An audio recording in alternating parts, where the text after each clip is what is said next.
ನಮಸ್ಕಾರ ವೀಕ್ಷಕರೇ, ಡಿಎಂಎಸ್ ನ್ಯೂಸ್ಗೆ ಸ್ವಾಗತ. ನಾನು ನಜೀರ್ ಅಹಮದ್ ಚುರ್ಗಸ್ತಿ.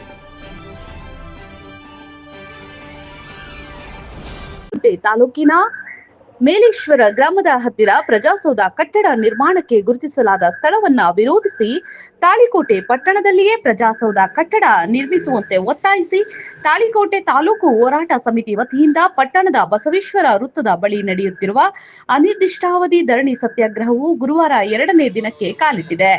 2ನೇ ದಿನ ದಲಿತ ಸಂಘರ್ಷ ಸಮಿತಿ ಹಾಗೂ ಅಂಬೇಡ್ಕರ್ ಸಮಾಜ ತಾಳಿಕೋಟೆ ಈ ಹೋರಾಟಕ್ಕೆ ಬೆಂಬಲಿಸಿ ಸತ್ಯಾಗ್ರಹ ನಡೆಸಿದ್ರು.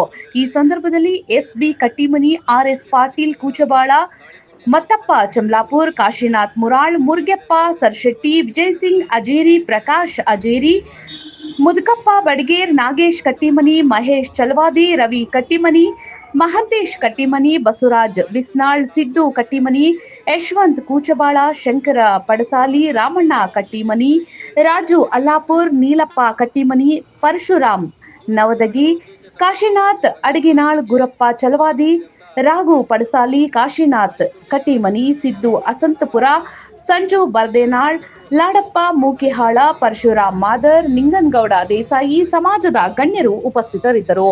ವರದಿ ನಜೀರ್ ಚೋರಗಸ್ತಿ, ತಾಳಿಕೋಟೆ, ನಿಮ್ಮದೇ ಧ್ವನಿ. ದಶರಥ್ ಸಿಂಗ್ ಮನವೂರಿಗೆ ಅವರಿಗೂ ಮತ್ತು ಉಪಾಧ್ಯಕ್ಷರಾಗಿರತಕ್ಕಂಥ ಮುತ್ತಪ್ಪ ಚಮಲಾಪುರ ಅವರಿಗೂ ಹಾಗೂ ಕಾಶಿನಾಥ್ ಮುರಾಳ್ ಸರ್ ಅವರಿಗೂ ಹಾಗೂ ಸರ್ಶೆಟ್ಟಿ ಸರ್ ಅವರಿಗೂ, ಮುರುಗಪ್ಪ ಸರ್ಶೆಟ್ಟಿ ಸರ್ ಅವರಿಗೂ ಹಾಗೂ ಹಿರಿಯ ಮುಖಂಡರಾಗಿರ್ತಕ್ಕಂಥ ವಿಜಯ್ ಸಿಂಗ್ ಅಜೇರಿ ಅವರಿಗೂ ಹಾಗೂ ಗ್ರಾಮದ ಹಿರಿಯ ಮುಖಂಡರಾಗಿರ್ತಕ್ಕಂಥ ತಿಪ್ಪಣ್ಣ ಸಜ್ಜನ್ ಅವರಿಗೂ ಹಾಗೂ ಇನ್ನೋರ್ವ ದಲಿತ ಮುಖಂಡರಾಗಿರ್ತಕ್ಕಂಥ ಗುರಣ್ಣ ಚಲವಾದಿ ಅವರಿಗೂ ಅವರಿವರನ್ನದೇ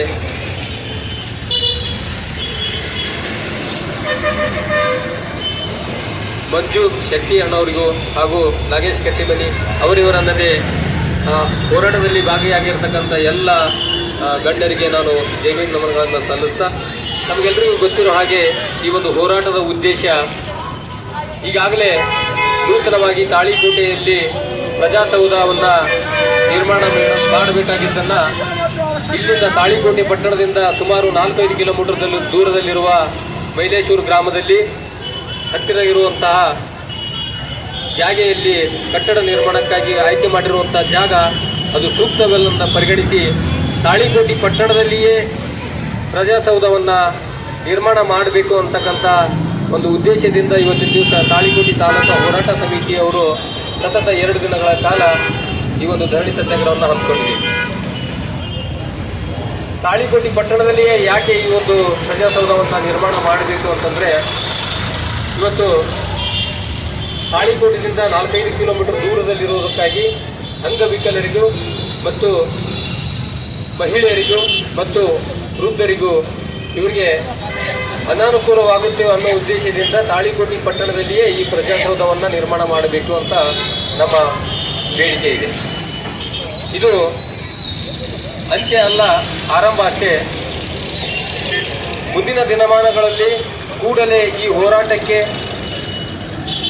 ಬಂದು ನಮ್ಮ ಬೇಡಿಕೆಯನ್ನು ಈಡೇರಿಸದೇ ಇದ್ದಲ್ಲಿ ಮುಂದಿನ ದಿನಮಾನಗಳಲ್ಲಿ ಆಮರಣ ಉಪವಾಸ ಸತ್ಯಾಗ್ರಹವನ್ನು ಮಾಡ್ತೀವಿ ಅಂತಕ್ಕಂಥ ಮಾತನ್ನು ಈ ವೇದಿಕೆ ಮುಖಾಂತರ ನಾನು ಹೇಳೋದಕ್ಕೆ ಇಷ್ಟಪಡ್ತೀನಿ.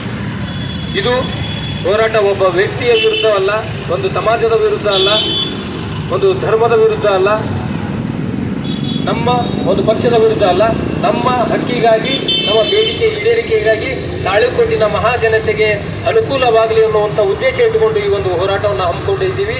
ಇದು ಎಷ್ಟೇ ದಿನಗಳಾದರೂ ಕೂಡ ನಾವು ತಾಳಿಕೋಟೆಯಲ್ಲಿ ಪ್ರಜಾಸೌಧ ನಿರ್ಮಾಣ ಆಗೋವರೆಗೂ ನಾವು ಕೈ ಬಿಡೋದಿಲ್ಲ ಅಂತಕ್ಕಂಥ ಮಾತನ್ನು ಕೂಡ ಈ ಸಂದರ್ಭದಲ್ಲಿ ನಾನು ಹೇಳೋದಕ್ಕೆ ಇಷ್ಟಪಡ್ತೀನಿ.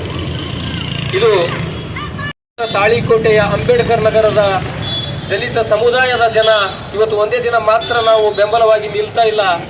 ಮುಂದಿನ ದಿನಮಾನಗಳಲ್ಲೂ ಕೂಡ ಈ ಒಂದು ಹೋರಾಟ ಯಶಸ್ವಿಯಾಗುವವರೆಗೂ, ತಾಳಿಕೋಟೆಯಲ್ಲಿ ಒಂದು ಪ್ರಜಾಸೌಧ ನಿರ್ಮಾಣ ಆಗೋವರೆಗೂ, ಈ ಒಂದು ಹೋರಾಟಕ್ಕೆ ಜಯ ಸಿಗೋವರೆಗೂ ಕೂಡ ಅಂಬೇಡ್ಕರ್ ಸಮಾಜದ ಬಂಧುಗಳು ಈ ಒಂದು ಹೋರಾಟ ಸಮಿತಿಯ ಬೆಂಬಲವಾಗಿ ನಿಲ್ಲುತ್ತೆ ಅಂತಕ್ಕಂಥ ಮಾತನ್ನು ನಾನು ಈ ಸಂದರ್ಭದಲ್ಲಿ ಹೇಳೋದಕ್ಕೆ ಇಷ್ಟಪಡ್ತೇನೆ. ಬಂಧುಗಳೇ, ನಿನ್ನೆ ಒಬ್ಬರು ಹಿರಿಯರು ಘೋಷಣೆಯನ್ನು ಕೂಗ್ತಿದ್ರು. ನಮ್ಮ ಹಿರಿಯರು, ತಾಳಿಕೋಟೆಯ ಜನ ಗುಡುಗಿದ್ರೆ ವಿಧಾನಸೌಧ ನಡುಗುತ್ತೆ ಅಂತ, ತಾಳಿಕೋಟೆಯ ಜನ ಗುಡುಗಿದ್ರೆ ವಿಧಾನಸೌಧ ನಡುಗುತ್ತೆ ಅಂತ ಘೋಷಣೆಯನ್ನ ಕೂಗ್ತಾ ಇದ್ರು. ಇಡೀ ತಾಲೂಕಿನ ಸಮುದಾಯದ ಜನ ಒಗ್ಗೂಡಿ ಕೂಗಿಡಿದ್ರೆ ವಿಧಾನಸೌಧ ಅಲ್ಲ ಪಾರ್ಲಿಮೆಂಟ್ ನಡುಗಿಸ್ತೀವಿ ಅಂತಕ್ಕಂಥ ಶಕ್ತಿ ನಮ್ಮಲ್ಲಿ ಇದೆ ಅಂತಕ್ಕಂಥ ಮಾತನ್ನು ಕೂಡ ನಾನು ಈ ಸಂದರ್ಭದಲ್ಲಿ ಹೇಳೋದಕ್ಕೆ ಇಷ್ಟಪಡ್ತೀನಿ. ಹಾಗಾಗಿ ಇದು ನಿರಂತರವಾಗಿ ಹೋರಾಟ ಮುಂದುವರಿತಾನೆ ಇರುತ್ತೆ. ಈ ಒಂದು ಹೋರಾಟದ ಮುಖ್ಯ ರಿವರಿಯಾಗಿರ್ತಕ್ಕಂಥ ಎಸ್ ವಿ ಕಟ್ಟಿಮನಿ ಸಾಹೇಬರಿಗೂ, ಮುತ್ತಪ್ಪ ಚಮಲಾಪುರ ಅವರಿಗೂ, ಕಾಶಿನಾಥ್ ಸಜ್ಜನ್ ಸರ್ ಅವರಿಗೂ, ಮುರುಗಪ್ಪ ಸತ್ಯಟಿ ಸರ್ ಅವರಿಗೂ ಹಾಗೂ ವಿಜಯ್ ಸಿಂಗ್ ಹಜೇರಿ ಅವರಿಗೂ ಎಲ್ರಿಗೂ ಕೂಡ ನಾನು ಈ ಒಂದು ಹೋರಾಟಕ್ಕೆ ಕಾಶಿನಾಥ್ ಮುರಾಳ್ ಸರ್ ಅವರಿಗೂ ಈ ಎಲ್ರಿಗೂ ಕೂಡ ಹೋರಾಟ ಹೀಗೆ ಮುಂದುವರಿಯಲಿ, ನಾವೆಲ್ಲರೂ ಕೂಡ ಬೆಂಬಲವಾಗಿ ನಿಲ್ತೇವೆ ಅಂತಕ್ಕಂಥ ಮಾತನ್ನ ಮತ್ತೊಮ್ಮೆ ನಾನು ಹೇಳ್ತಾ, ತಾಳಿಕೋಟೆ ಸ್ವಯಂ ಘೋಷಿತ ಸಂಪೂರ್ಣ ಬಂದ್ ಆಚರಣೆ ಮಾಡಿ ಇಂದು 2ನೇ ದಿವಸ ತಾಳಿಕೋಟೆ ತಾಲೂಕಾ ಹೋರಾಟ ಸಮಿತಿ ಕರೆದಂತಹ ಈ ಧರಣಿ ಸತ್ಯಾಗ್ರಹಕ್ಕೆ ಡಾಕ್ಟರ್ BR ಅಂಬೇಡ್ಕರ್ ಸಮಾಜ್ ತಾಳಿಕೋಟೆ ಇವರು ಸಂಪೂರ್ಣವಾದಂತಹ ಬೆಂಬಲ ಕೊಟ್ಟಿದ್ದಕ್ಕೆ ಈ ಹೋರಾಟ ಸಮಿತಿಯಿಂದ ಅವರಿಗೆ ನಾನು ತುಂಬ ಹೃದಯದ ಧನ್ಯವಾದಗಳನ್ನು ಸಲ್ಲಿಸ್ತೇನೆ. ನಮ್ಮ ಸಮಾಜ ಮೊಟ್ಟ ಮೊದಲನೇದಾಗಿ ಮುಂದೆ ಬಂದು ಈ ಧರಣಿ ಸತ್ಯಾಗ್ರಹಕ್ಕೆ ಮೊದಲನೇ ದಿನ ನಮಗೇನೆ ಅವಕಾಶ ಕೊಡಬೇಕು. ನಾವು ಈ ಧರಣಿ ಸತ್ಯಾಗ್ರಹಕ್ಕೆ ಮುಂಚೂಣಿಯಲ್ಲಿ ಇರ್ತೀವಿ. ನಮಗೆ ಮುಂದಿನ ದಿನ 2ನೇದು 3ನೇದು ಬೇಡ, ನಮಗೆ ಮೊದಲನೇ ದಿನ ಯಾಕೆ ಕೊಡಬೇಕು ಅಂತಂದ್ರೆ ನಮ್ಮಲ್ಲಿ ಆ ಪೊಟೆನ್ಷಿಯಲ್ ಎನರ್ಜಿ ಅದ.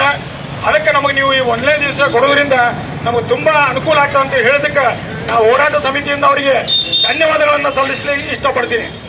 ಬಂಧುಗಳೇ, ಈಗಾಗಲೇ ನಮ್ಮ ಮಹೇಶ್ ಅವರು ಹೇಳಿದರು ಯಾತಕ್ಕಾಗಿ ಇದು ಹೋರಾಟ ನಡೀತಾ ಇದೆ ಅಂತ ಹೇಳಿ. ನಾವು ಯಾರ ವಿರುದ್ಧನೂ ಇಲ್ಲ. ನಮ್ಮ ಹೋರಾಟ ಕೇವಲ ಒಂದು ಸೀಮಿತವಾದಂತಹ ಒಂದು ವಿಷಯಕ್ಕೆ ಸಂಬಂಧಪಟ್ಟಂತೆ ಪ್ರಜಾಸೌಧ ನಿರ್ಮಾಣ ದೂರ ಆಗುವುದರಿಂದ ಅಂಗವಿಕಲರಿಗೆ, ಮಹಿಳೆಯರಿಗೆ, ವೃದ್ಧರಿಗೆ, ರೈತರಿಗೆ, ತಾಳಿಕೋಟೆಯ ಜನರಿಗೆ ಹಾಗೂ ಸುತ್ತಮುತ್ತಲಿನ ಹಳ್ಳಿಗಳಿಗೆ ದೂರ ಆಗ್ತದ. ಅದರ ಬದಲಾಗಿ ಈಗಾಗಲೇ ಸ್ಥಳ ತಾಳಿಕೋಟೆಗೆ ನಮ್ಮ ಸರ್ಕಾರದ ಜಾಗಗಳು ಇರುವಂತಹ IB ಇರ್ಬೋದು, KEB ಇರ್ಬೋದು. ಅದಲ್ಲದೆ ಇತ್ತೀಚೆಗೆ ಇವತ್ತಿನ ದಿನ ಗೊತ್ತಾಗಿದೆ ಏನಪ್ಪಾ ಅಂದ್ರೆ 285 ಕೂಡ ಸರ್ಕಾರದ 2 ಎಕರೆ ಜಮೀನಿದೆ ಅಂತ ನಮ್ಗೆ ಗೊತ್ತಾಯ್ತು. ಅದೇ ಇರ್ಬೋದು ಅಥವಾ ನಮ್ಮ ಹಳೆ ಪುರಸಭೆ ಇರ್ಬೋದು, ಅಲ್ಲಿನೇ ಮಾಡ್ಬೇಕಂತ ನಾವು ಹೋರಾಟ ಸಮಿತಿಯವರು ನಾವೇನು ಒಂದು ವಿಚಾರಣೆ ಇಟ್ಕೊಂಡು ಹೋರಾಟ ಮಾಡ್ತಿದ್ದೀವಿ.